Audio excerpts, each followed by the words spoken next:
This podcast represents the opinions of the hosts of the Laugh Cry Club and guests on the show. The content here should not be taken as medical advice and is for informational purposes only. And because each person is so unique, please consult your healthcare professional for any medical questions.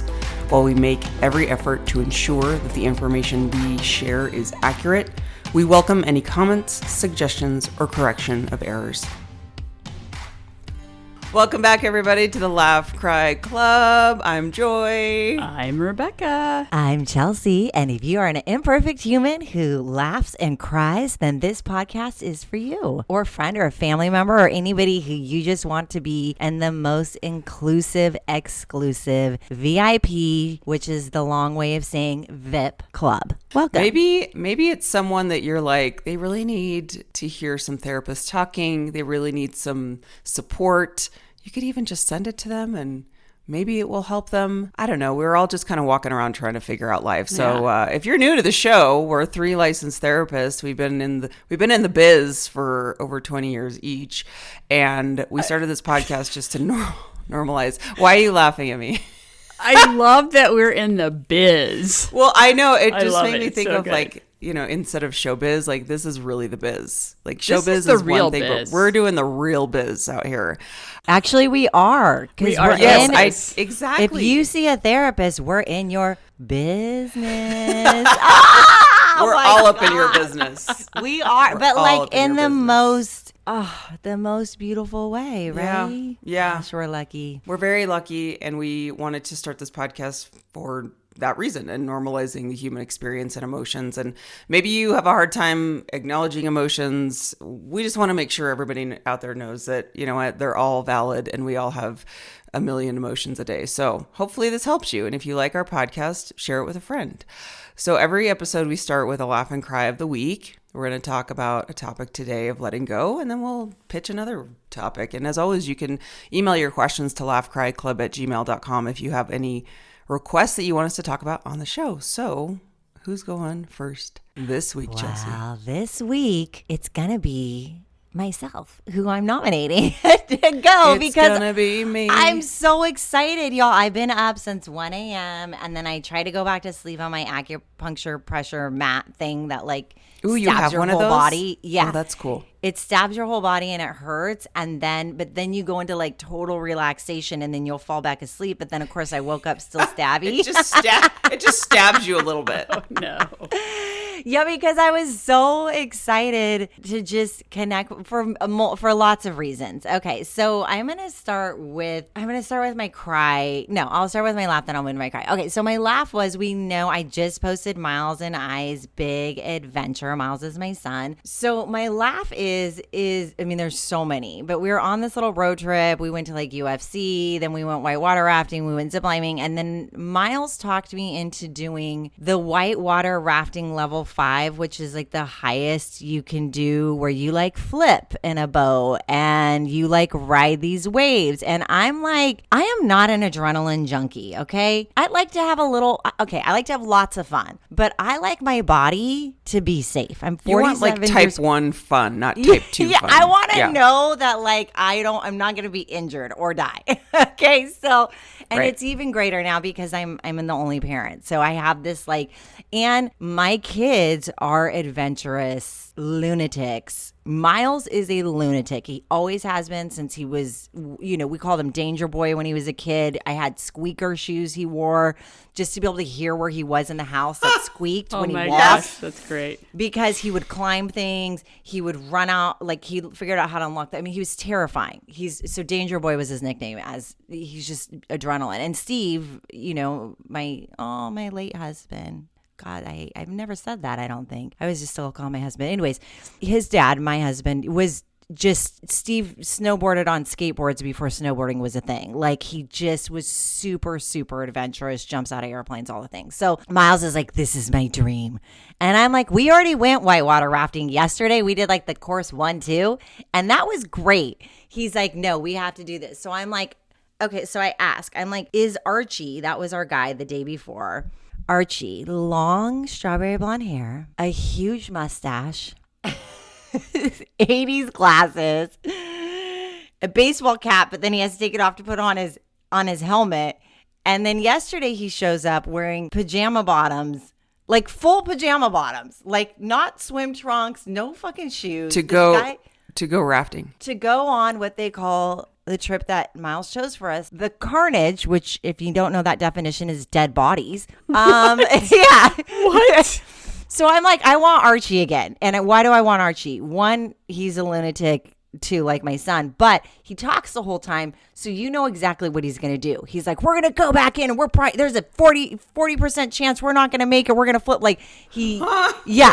So I'm like, at least I know, clear as kind, at least I know what's coming. So I'm like, I want Archie. And plus he's been doing it forever and he's really strong. I watched him like pull people out of the water the first time I went, so I'm like, okay, if I fling out, which I will, he'll get me. So we go down the raft. We're the last one. There's other rafts, right? There's the yellow rafts. Those are like the regular 4, right? That I was like ready to bump up to. We're not the 5, level 5. So we're in Carnage 5. Archie, his helmet on, shirtless, pajama bottoms. It's myself, Miles, and Rando Rick, who I have now recruited on this adventure because we met him ziplining. And he heard me talking about the Carnage fighting with Miles, and he decides he's going to do this trip too. So it's all 3 of us, Rando, Rick. And Archie looks over at this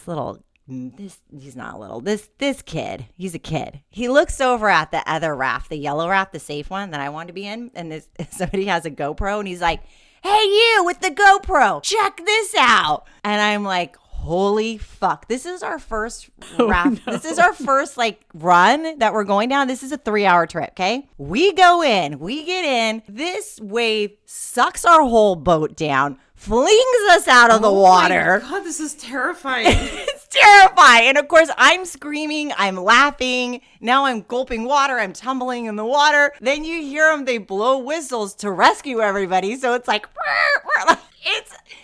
I did this, you guys, for 3 hours with Miles. Was your nervous system just jacked? My knee's jacked because I hit a fucking rock. So now I'm limping like I'm 1,000 years old, like a full grandma. I have to ice it and hobble around.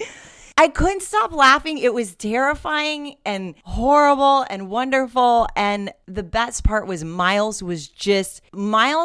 gave our vacation a 10 out of 10. Like we rate everything. He's like, this was the best vacation of my life, which he was supposed to be doing these things with his dad. So it was huge. And at the end, Miles looks and there's this big giant bridge. We made it through. We're alive. I'm like, I know my knee's jacked. My foot hit something. And then Miles is like, hey, Archie, what do you think about jumping off one of these bridges, or, can we do that? Archie's like, oh, I've got a great place to jump. So at the end, I was like, Rando Rick, you're in. He's like, you want to do this? I'm like, no, I'm fucking terrified. I don't want to do any of this, but look how happy my kid is. We're in. We're all jumping. So we ended by jumping off like a 25-foot. Of course, Miles had to flip it. Couldn't jump like a normal kid. We're alive, and I can't stop laughing, and I can't stop seeing Archie with his pajama bottoms on, rescuing us as we fling. I would imagine that those pajama bottoms just like sink you right down. Yeah, it's like dead weight. No fuck giving Archie. Wow. So Miles wants to do this job, which I'm like, you should. You'd be perfect. It's in a college town. Yeah. Uh-huh. So that was my big laugh. My cry was when I came home. I haven't been crying a lot. I cry a lot every day and have these really wailing grief, ugly cries. And I had been crying a little bit, but I had been really like pulling it together because I was with Miles. And so I come home and my cousin had dropped off a box at the house that was from the celebration, and there was all these pictures of Steve. And I have tons of pictures from the celebration, but these were ones I hadn't seen. And so I'm going through these pictures and I'm just like, how is he not here? My brain just can't believe that he's not here. So then I start saying that, like, baby, how are you not here? Like, how could you not be here? And then I get hysterical, and then I decide, okay, well, I'm like they go in the bedroom and he has his ashes in this really beautiful box I had made. And I'm like, I'll just touch his ashes, which is kind of probably weird, right? Like, who's like touching? Okay, thank you for not judging me for that. So, but then you have to unscrew them, and it's like a little tiny screwdriver. So luckily I couldn't like unscrew because I was like, couldn't get to him. Yeah, I couldn't get him because I was imagining putting my hands in his ashes and like holding him, and I like it's sand, and then I was like, okay, I don't know if this is creepy. And then I just cried and cried. And then I was like, okay, Chelsea, like, you're good. And so, it just, the animals all come in the room and comfort me when I cry. It's really, they all sit around me. And this is like the highs and lows of grief. It's insane. So those were my big laughs and cries. And it really does go from laughing to crying like this, or crying to then laughing, where I'm like, ew, maybe I shouldn't put my hands in my husband's ashes. Maybe that's why maybe that's why they made it really tight when you screw in the ashes, is so people don't do weird shit like this. And then it's like, get it together. Like, it's just this insanity. So, anyways, laugh and cry. So with that said, it's time to nominate. I'm just going with Joy because look at Joy's glasses. I love her morning glass. Are those your morning? These are, because I haven't put my contacts in yet, and I'm like still like half ready. But my best friend lovingly calls these my Dahmer glasses. They are a little serial killer-ish, right? Yeah, and my husband makes fun of me too. So listeners, these are like the little bit of aviator. Why can't I say that word today? / murderer. / but they're more square. Like, think of Jeffrey Dahmer glasses cannibal. with like the gold rim. Carnage strip. Exactly. I mean, we're just on point here. We're on theme. But these were inspired by Sarah Jessica Parker, who wore these in the first episode of And Just Like That, because I'm a huge Sex and the City fan. And so when I saw her wear these, I don't know, 5 or 6 years ago, I was like, I need these glasses. So my husband makes fun of me because he thinks they're kind of ridiculous, but I like them. So thank you. I actually love them. I love them. And they are a little murdery, but that kind of it gives them a little something extra that most glasses don't offer. Mm-hmm. A whole murder vibe. If you know me, I'm all about just murdering. The murder vibe. The murder vibes. Anyway, well, thank you, Chelsea, and thank you for sharing that. And I saw the pictures, and the joy on your faces was priceless. It looked like such a good time. I don't know how you do that though, man. I was like, that just terrifies me looking at these pictures. And I think Shar, at one point, you sent a video of like her jumping off a bridge, and I'm like, wow, everyone's just doing some Charlie jumped off a bridge. Charlie's still in the Bahamas. Charlie's jumping off waterfalls. I mean, when I tell you, these are my kids. Yes. They're having a blast. They are their father's children. They're wild. Yeah, and I love it. My laugh this week is short and sweet. So the Backstreet Boys are at the Sphere in Vegas. I am a huge Backstreet Boys fan. Like, since, they came out, I was like huge fan.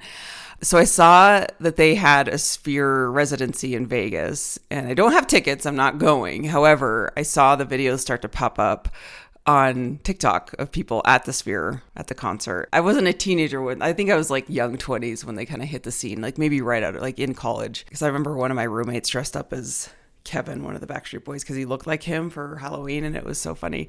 Anyway, so I've been watching these TikToks and just like reliving these very fangirly moments. And the other day I put on their set list in my bathroom while I was getting ready, and I was dancing around to Backstreet Boys, just like having the time of my life, laughing at myself, because I'm like, who am I and who dances around to Backstreet Boys? And then the other thing is, my mom and I went and saw, this was around 2010, my mom and I went and saw Backstreet Boys and New Kids on the Block. They did like a double ticket together.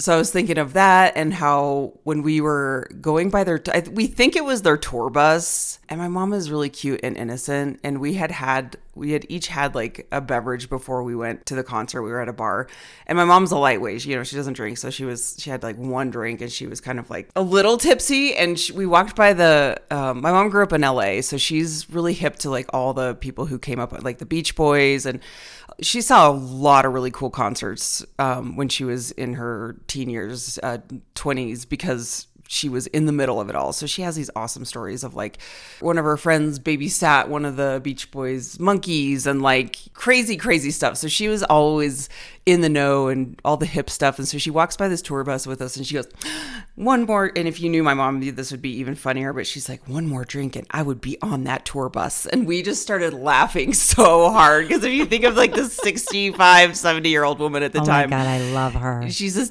tiny little woman, just so innocent Catholic. To say that made me laugh. But I've been reliving just this very fun, innocent time in my life. And I kind of want to go. Like, there's a part of me that wants to see if I can just get a ticket and go.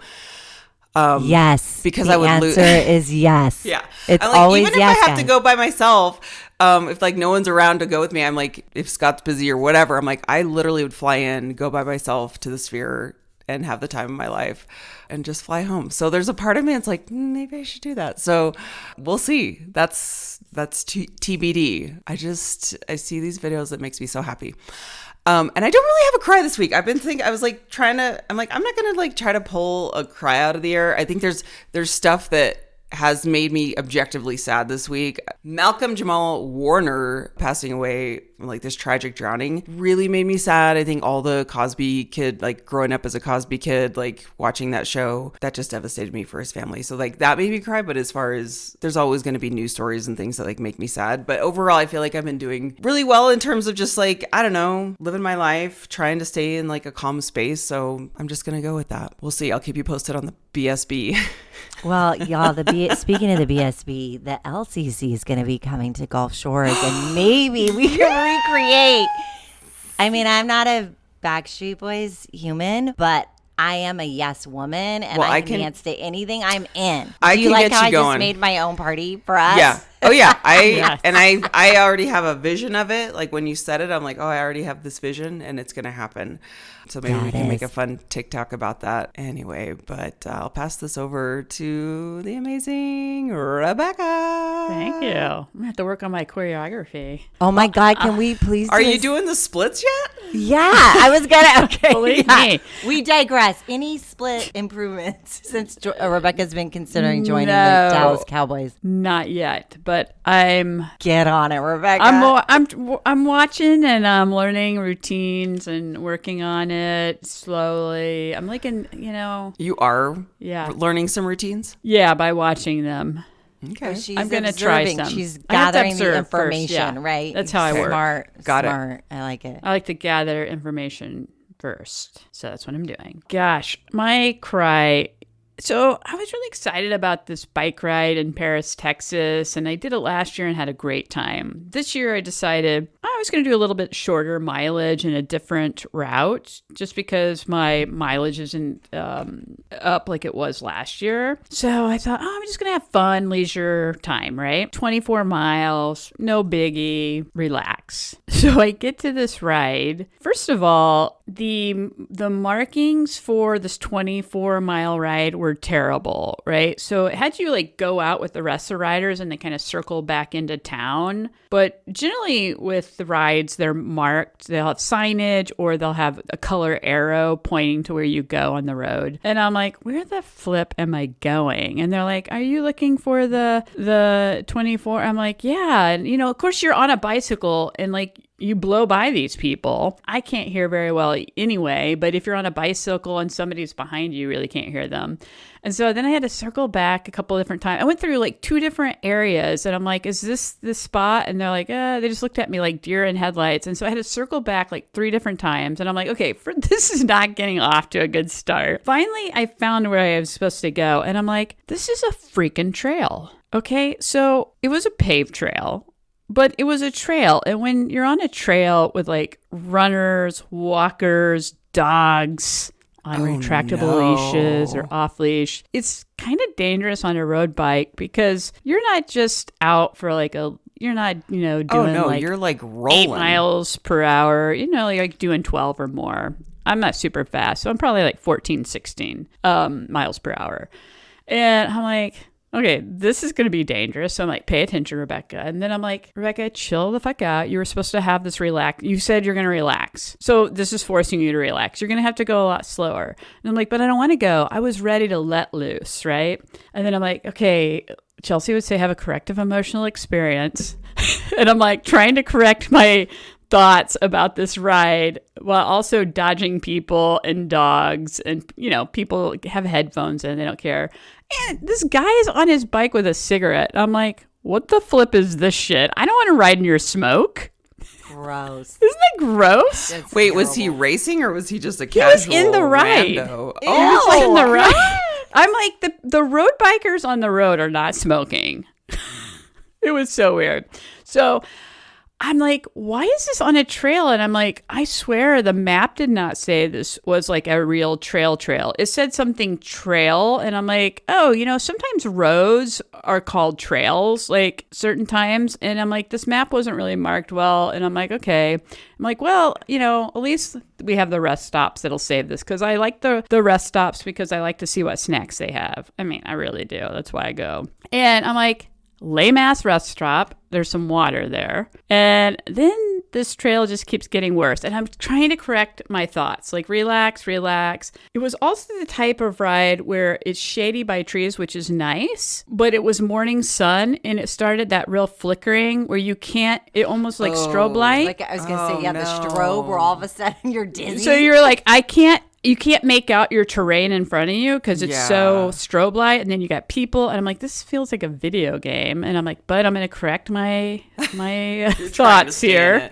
I'm going to enjoy this. And I just kept going and going. And this trail just kept getting worse and worse and worse. And it was paved, but it was the type of old paved trail that's not maintained. So where the ground starts to shift, you have high levels, low levels. When there's cracks and they bring that oil in and they put it all over the cracks and squiggly lines. Well, it was so cracked. It's so dangerous when you're on a road bike and you're clipped in because those cracks grab your pedals or grab your wheel. And then it's like you're stuck or it'll throw you out of it. And I'm like, okay, this is really dangerous. So I had to really This is focus. turning into like the whitewater rapids It situation. was getting really bad. I'm Chelsea. like, my shoulders were beat to hell. And I'm like, this is getting worse and worse and worse. Because you were like holding on so hard? Yeah, because it felt like, I should have been on a mountain bike, not a road bike. And I'm like, I'm getting beat to hell. So before I hit like the 24-mile mark, I turned around prior to that because I'm like, this is getting worse. Just turn around and say, forget this. Was everyone else kind of feeling the same way? I don't know. Like, could you they were tell? fine. I don't think so. Cigarettes. Yeah, they were just smoking it up. Maybe you should have had a cig. Yeah, and a cocktail. Forget your water. They didn't have any fucking cocktails, put but a I would have had koozie one. in. Yeah, you got any beer? I mean, that actually would have been the corrective emotional experience, right? Right. Like, as you're stressed, to correct the stress in the body, you would have been like, hey, man, can I bub a cig? And what kind of drinks do you keep in your bike? Yeah. What kind of sauce you got in your bottle? Did you pay for this? I'm curious. I did. This is terrible. This is terrible. It turned out really bad. And I'm like, it sounds terrible. Last year was so amazing. So next year, I'm going back to the 35 miles. So. Hold on. Did you cry or did you laugh? Or were you just fucking pissed? I didn't cry. I wasn't laughing. I think I was so focused on trying not to wreck out. Yeah. I felt fine afterwards, but the morning after I woke up, I have never felt so much pain in my shoulders. I was totally seized up, neck and shoulders, and had to get cupped, cupping or whatever. And my shoulders and stuff are still jacked and tight from it. It was so bad, but Oh my God, that sounds horrible. Rebecca, I tried to correct it. I would share my ice pack that I've been using on my knee. Thank you. You guys are all beat up. I would we could take turns. I would give it for you for one shoulder, knee, other shoulder. Yeah, we could rotate head and shoulders, it. knees and toes. Yeah, we could. Yeah. All I'm thinking as you're talking is, what is wrong with us? So we can these women. I mean, what's right with us? Actually, is the question. What's right with us? Right with Yeah. us. Yeah, all of this is right. Yeah. Right. So that was my cry, and then my laugh had to do. We had so I've talked about Ruby having this chiropractor, PT, acupuncturist vet that comes to the house. And last time she was here, she said that she could probably help Fritz with his vestibular stuff. So we were just he's really wobbly and has fallen a few times on his walks, and called and said, "Hey, can you do assessment?" I wasn't expecting her to come and do an adjustment, so she pulled up, did her thing. She came in, his first time meeting her. He was great, of course. And she's like, okay, so this technique is going to look really odd to you. And it's kind of funny. And I'm just like, what the flip is she going to do to my dog? So Fritz is a 60-pound GSP. So he's Hold on, what's a GSP? a German Short-haired Pointer.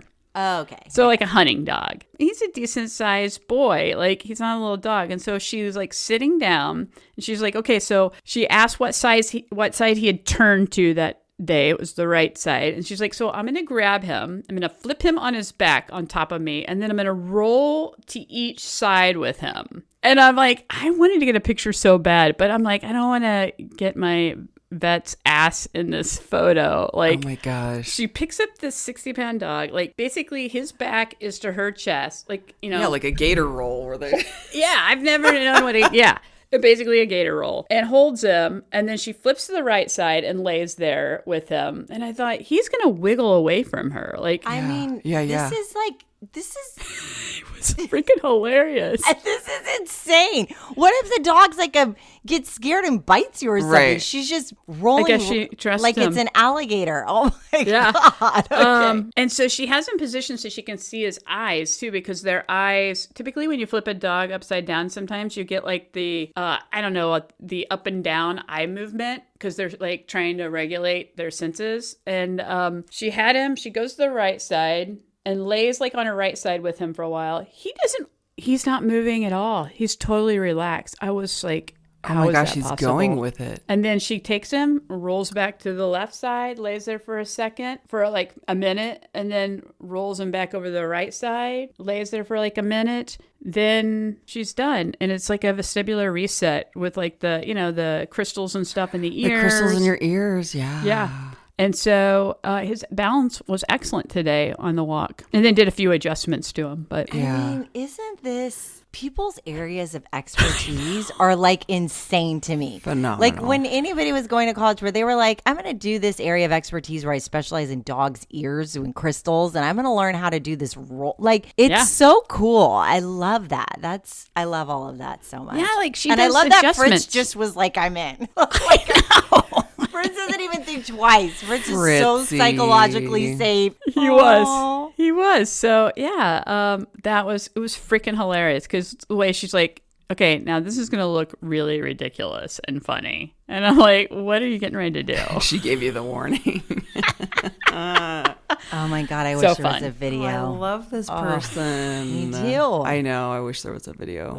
So So Fritz is doing better. Yeah. Well, yeah, it just happened yesterday, but yeah, his balance seems to be better today. So she'll come back, I think, in a few weeks. And once she also did some like spinal adjustments on him, because his tail was like a little bit to the right, so and aligned him. And then so after she does the first adjustment, she comes back for a second visit to just see how the alignment went and things like that. Yeah. We need some videos, Rebecca. Yeah. Okay, I'll We be need like, some Dr. videos. Maddox, Need I some need a video Fritz too. updates. Yeah, and listen, I'm imagining this doctor's cute. Am I wrong? Yeah, she's cute.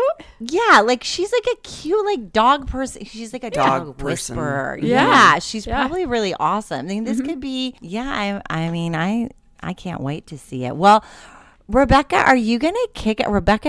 This is Rebecca's chosen topic of the week. I think we kind of all agreed to it, but Well, no, we always all agree, but like there was an inventor yeah. in this topic, and Yeah. Rebecca was the Yeah. inventor, right? Well, yeah, I was thinking about, we've talked the last 2 episodes about living big. And I'm like, what does that? We've talked about kind of how to do it, how it feels, like how important it is. And then I'm like, as we were talking and I was thinking about living big, I'm like, all of these things have losses attached to them. And so how do we end up, and we have to be able to like let go of certain things in order to shift into that mindset of like, I'm going to live big, or I'm going to accept new opportunities.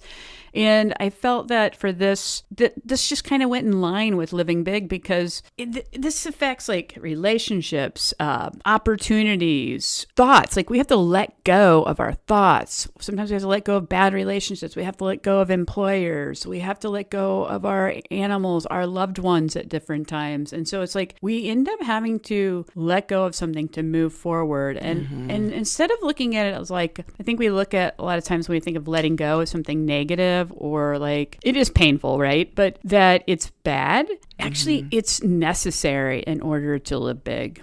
Sometimes I feel like it's releasing, right? Yeah. Like it's releasing, it's setting things free that no longer serve you. Exactly. And it doesn't mean, letting go doesn't mean like forgetting what happened or somebody or something or someone. It means that you move into almost like we've talked about, like a place of acceptance that this has happened and now what do I do with this information? But it's not about forgetting because we remember. Something that comes to mind when you're talking about this in a lot of experiences that I've seen and personally experienced is a lot of letting go has to do with attachment with other people and experiences, like you said, that is a very painful piece of the letting go of wanting validation from someone else, wanting to have some type of resolution. So all of these pieces are very intertwined, and the letting go isn't this simple decision of saying, well, I just have to let this go. I mean,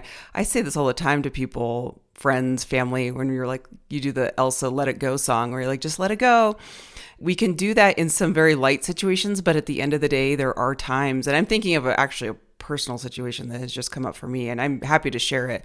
I would like, do a little snippet because I think those lived life experiences are really helpful. So it didn't even example. Okay, it didn't even dawn on me until you were actually talking about this. I'm like, well, I think I need to share this. So, without kind of getting into details, there's a family member of mine who I grew up with, very close, very, very, very close. And along the way, trauma and, dysfunction kind of made everyone grow apart. And I think everyone kind of went in their corners with a little bit of resentment of like, well, you need to apologize to me. And like, you need to apologize. Like we kind of took our corners of like, well, I'm not going to reach out because they're the ones that should be reaching out to me. And, all of these like narratives we make up in our head. And something recently came up where we were able to have like a conversation via email. Now I have a very strict rule of never having conversations on email. But there was something about it that I was like, all right, I'm going to make an exception here where I'm going to write like a long email to get my thoughts out. And I did, and nothing was resolved because nothing good happens on email. Like you just can't do it. But I had to ask myself, like, what are you trying to get out of this? Are you trying to resolve this? Because they didn't acknowledge your feelings. They did nothing to resolve anything that you laid out in this email. And I was very disappointed, but I had to tell myself, you will never get what you want from this person. And that was really hard because at the end of the day, it's an older family member. So I feel like I'm the kid, you're the adult, you should be the one to clean this up. That's the narrative I was telling myself. And then also that I really grieve the relationship that we had. I'm really grieving that. All I can think of is all the good times we had when I was a kid and all the wonderful memories I have. And that is no longer the reality. And that I had to let that go. I had to let that idea go and be like, I'm never going to get what I want from this person. I'm never going to get what I want from, and maybe never say never, but I also had to kind of have this conversation with myself. I was like, why am I afraid to just call them? Because even my husband's like, why don't you just call them? Why are you doing this on email? I'm like, I just can't. Like, I can't. There's something that's a block there that I just know that they're not going to validate. I'm going to get hurt if I talk to them on the phone.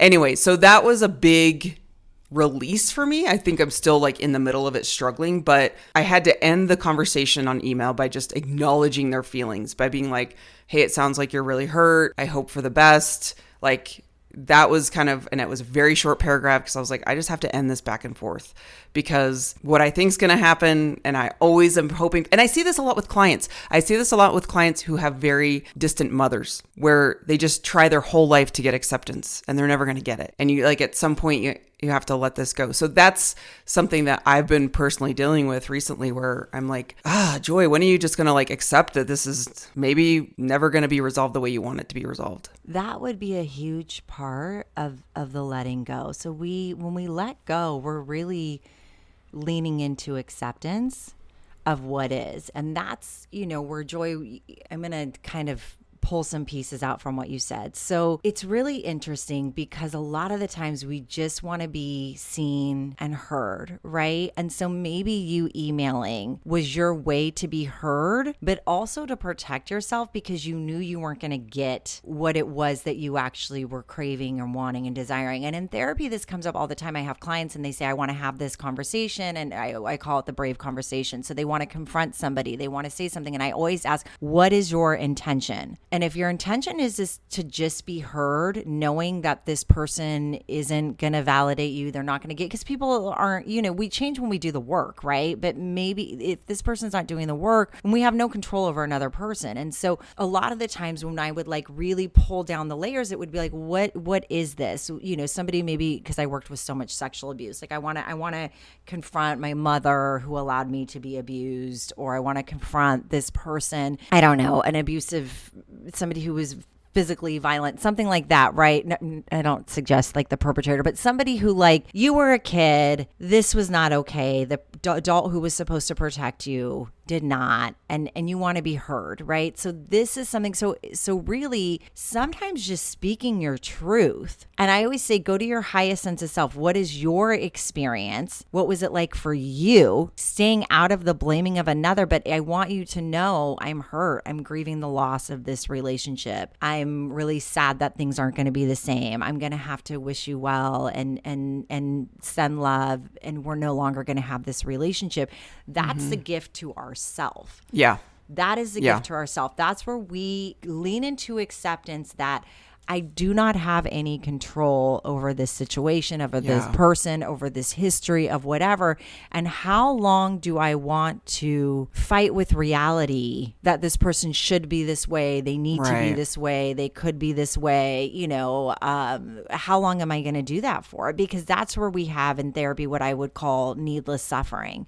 We need to process. We need to talk about it. We need to cry through it. We need to go through the emotions. We need to do all of that. But life in it, because life is just so hard and can be, we can't live and breathe and stay stagnant in that. That's where we have to release emotions and come back down like we're riding a wave, right? Mm-hmm. So I think that's a lot of it, that was a protective piece of you, Joy. Mm-hmm. Like, I'm not going to pick up the phone and then reactivate myself. Right. I'm just there was a boundary in there in the way that you did that. And so that makes actually a lot of sense to me when I think of letting go. Yeah. No, you're exactly right. Everything you said is exactly right. And I see it so much too in the clients that I talk to as well, where you're having to process it in a way that I think feels safe for you. That felt safe for me, even though in the back of my mind, I had that inkling where I'm like, it's not going to get resolved on email. However, I was able to clearly state everything that I needed to state. Also, it was like, I just need to get the facts out there. You need to know the facts. You're not operating from the facts.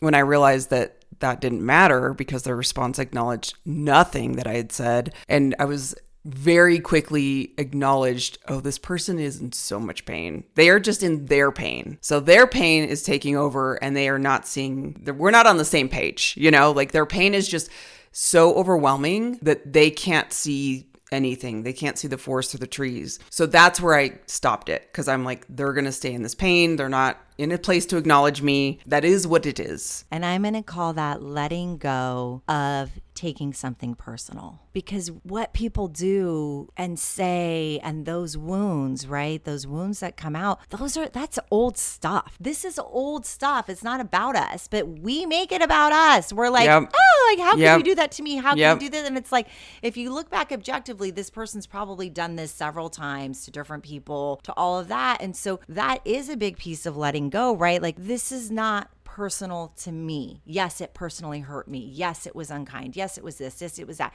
We can validate that, but we don't have to make it bigger by internalizing it and personalizing it. So that was actually really beautiful, Joy. I love that.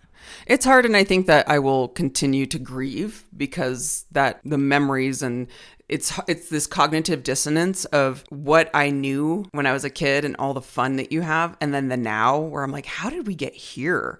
Because you live in this innocent world as a kid that all the adults are just these wonderful, happy people. And then when things take a turn as you get older and you start kind of realizing that the rose colored glasses are off, it's really hard to marry those two people, because I'm like, that is so not what I knew as a kid. And so I'm living in this like kid-like mind of wanting it to be that reality versus what it is now. And resolving that has been really hard. So I'm just kind of working through that piece of, oh, okay, well, we had a great time as a kid, as a kid, and this person I looked up to, and they were so influential in my life.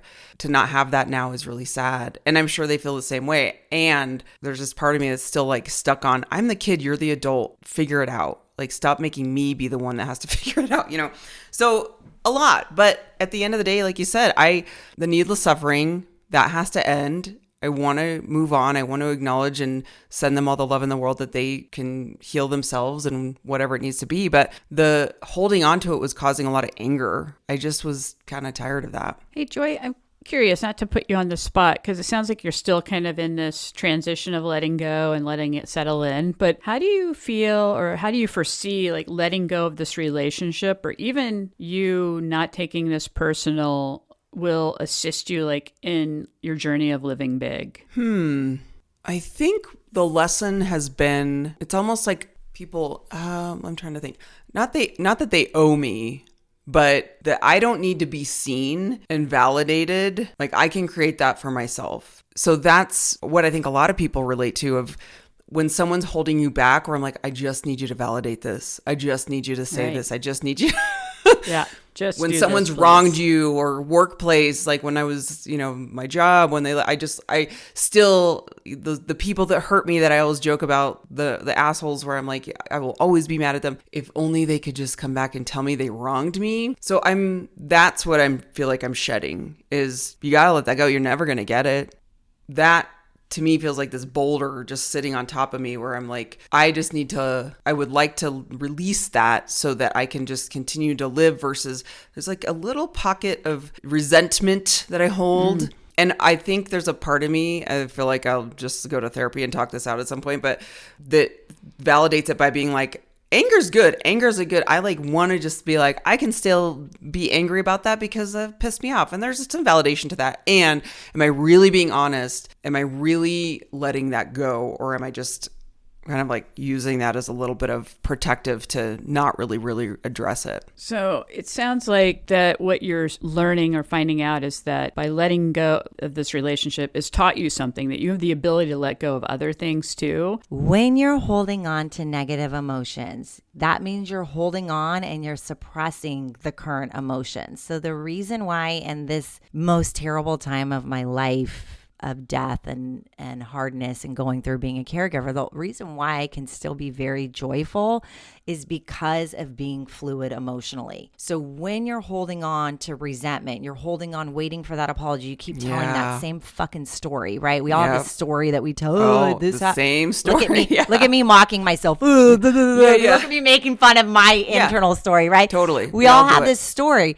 And so in what I've taught myself is I go, wow, that is a story, Chelsea. You are in the story. And I ask myself this question, have you already processed this? Yes, I've talked about it in therapy for 15 fucking years. I've talked it out with every one of my girlfriends. I've cried it. I've done it. I've done all, angry, all that. Do I need to keep holding on? Is this new or is this old? I ask myself. And then do I need to keep holding on? And if I don't need to keep holding on, then I remind myself I've already let that go. My brain's just doing the habitual thing of protection, right? Protection, reminding you, keeping you safe. So you can live really big when you choose to. We're not exempt from going through the grief, the pain. I wanted to put my hands in my husband's ashes yesterday and touch, play with his ashes. Okay. We're going to have these things that we do. We're going to have these things that happen. And we have to keep feeling the feeling, keep going back to the 90 seconds of I'm feeling the feeling, I'm riding the wave. Sometimes that wave goes from I can't breathe. My process is I can't breathe for 90 seconds. I feel like I'm being strangled. Then it goes into wailing, sobbing. Then it goes into this denial place that I can't believe this isn't happening. And so those 90 seconds keep riding. I'm on this wave. And sometimes that wave is, about 20 minutes, which is how long adrenaline lasts for. But once I ride that wave, then I can laugh again. Then I can get in the carnage boat and be totally present and saving my own life. Or having Archie save my life because I've been riding the wave. But when we hold on and we don't let go and we get stuck, we can go to therapy, like Joy was saying. We can get help. We can do all of these things because we don't need to carry the protective pieces that we once did when we were little and we didn't have a choice. Those protective pieces saved our lives. As we get older, we get to empower ourselves. If I'm having protective pieces with this individual, I can send them an email and wish them well and be done. Yeah. So we can start, if you're noticing the protective pieces coming up all the time, maybe you do want to consider exploring to maybe consider the possibility, is this something that I want to shed and let go of? Doesn't mean we don't have the both and. Doesn't mean I don't love this person and know that at this point in my life, this isn't good for me. Exactly. It's like, it's what you said, as the story kept coming up, where it's so funny how aware we can all be, but at the end of the day, we're all human. And I was just really stuck on that story where I'm like, because they the hurt story me. is- It's powerful. It matters. It was your experience. When I would work with sexual trauma, I would say my goal is for one day for this story to be a chapter in your book and not the whole book. You know, even with cancer, it was like, I want that to be the cancer chapter, not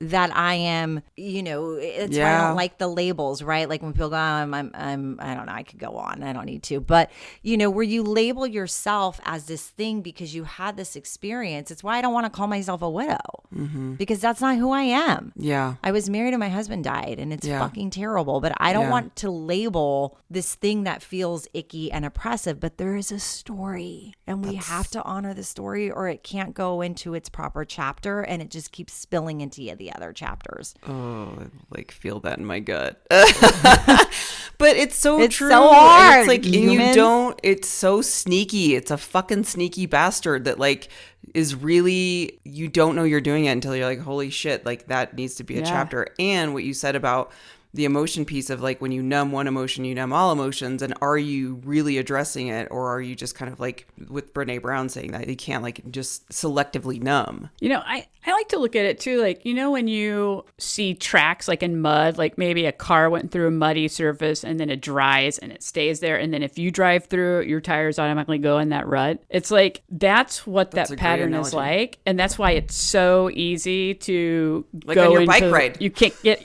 you can't get out of it. The tar. It's just natural. You go right back into it because you always follow the path of least resistance. And that's the old patterns you have. And so then to get out of it takes some effort and you really have to pay attention because it could be dangerous, right? Like you've got to get your car out of that rut. And then what it is you think about it, it's like, I'm not in this rut anymore. I'm going to explore new terrain. So I'm going to move my car wheels out of this rut and I'm exploring this new terrain. How does this car feel? It feels fine. Maybe it's a little rocky, but eventually I will create a new path here and it'll feel better. So it's like to get out of your old patterns, you have to look at it as like exploring, like new options. Like I love exploring. Like I think of myself as like a Goonie, right? Like let's explore. Goonies never say die. And like we're going to explore these new areas. To do that, I think you have to have curiosity, but curiosity gets you out further. And so you became really curious, Joy, about yourself and this relationship. Like, can we forge a new path? And I think you've realized we're going to have to forge a new path separately because together is not going to work. Rebecca, I love that visual because So we good. do sometimes go back on the track, right? That's the story. So what happens, we all go back on the track, okay? No one's exempt from going back on the track. Nobody. Bargaining, Nobody. going backwards. Yeah. We You all know, do it. all of the things. We all go back on that track. It's noticing I'm back on this track. And do I need to spend more time having the conversation, talking it through, feeling the feelings? Or did I already do that? And I just notice it and then I pivot off and I go on the new terrain. That's how we go through. And so I would say if we can leave you with anything, radical self-compassion. You know, this is hard stuff. Losing relationships are hard. Leaving jobs are hard. Switching careers, going through these transitions in life, knowing that you deserve to be treated a certain way and you weren't, and there's nothing you can do about it. That's really hard stuff, being human. And so when we cannot judge ourselves and say, maybe it's okay that, I feel this way. Maybe it's okay that I wasn't perfect. Maybe it's okay that I'm on that track again. And I know I can get off of it because I get to choose. I get to figure out that adventure, the next time I'm going to do this. Give yourself a break. It's not get over it. Okay. We are correct. Gen Z. Get over it. Yeah. Buckle up, throw some dirt on it. Yeah. Put exactly. on we're that, Miles. We're Gen Z. I told him the other day. I'm like, it was just different back then. Or Gen X. What are we? Gen fucking X and You know we what's are funny? not Gen Z. we're X. Did I call us Z? Yes. Chelsea, Ew, to be fair, I delete do that. it all the I do it all the time. Okay, we're Gen X. So Gen X was buckle it up, get it together, figure it out, get over it. Get over it. And it doesn't work that way, even though we really, really, really want it to. And so just give yourself compassion, right? I'm human and this is hard, and seek some wise minds. I call it the wise minds in your life. There's people in your life who can see your blind spot, who can call you out on your shit, who love you so much that they're like, hey, you are needlessly suffering. How can I be of service? How can I help? How can I pivot? How can I do? Seek out those people. We're not meant to do this. We're not meant to do this alone. Yeah. Yeah. We're not meant to do this alone. And be nice to yourself, okay? Because it's already hard enough. Be nice to yourself. That's why we're here, to remind you of all these things. You're not meant to do this alone, and that we are with you. We obviously go through the same things. We always share our personal stories. So maybe next week we can talk about starting over and how we're making new tracks, because I tell you, Rebecca, that's going to be seared in my mind for the next, I don't know, however long. I'm like, that visual forever, is so great. right? Yeah. It was such a good visual. I loved it. I love a good visual. How are we making new tracks? Switching the terrain. So everybody, that's your homework, including us. We'll talk about it next week. And thank you so much for hanging in there with us and spending time with us. We don't take it for granted that you listen. There's so many podcasts out there, and the fact that you're spending time with us and supporting us means a lot. So follow us at Laugh Cry Club. You can find us on Facebook at Laugh Cry Club, and email laughcryclub@gmail.com. We love to hear from you. Send us a DM, rate us, slide and give into us our a review. DMs. Yeah, We love slide it. into our DMs. Please. We accept that, and we would also love it if you leave a rating and review and share it with a friend. So for now, we're signing off. We love you so much. Thank you for being in the club. See We you next do week. love We you. do. Ah, Bye, everybody. Bye. That's life, baby.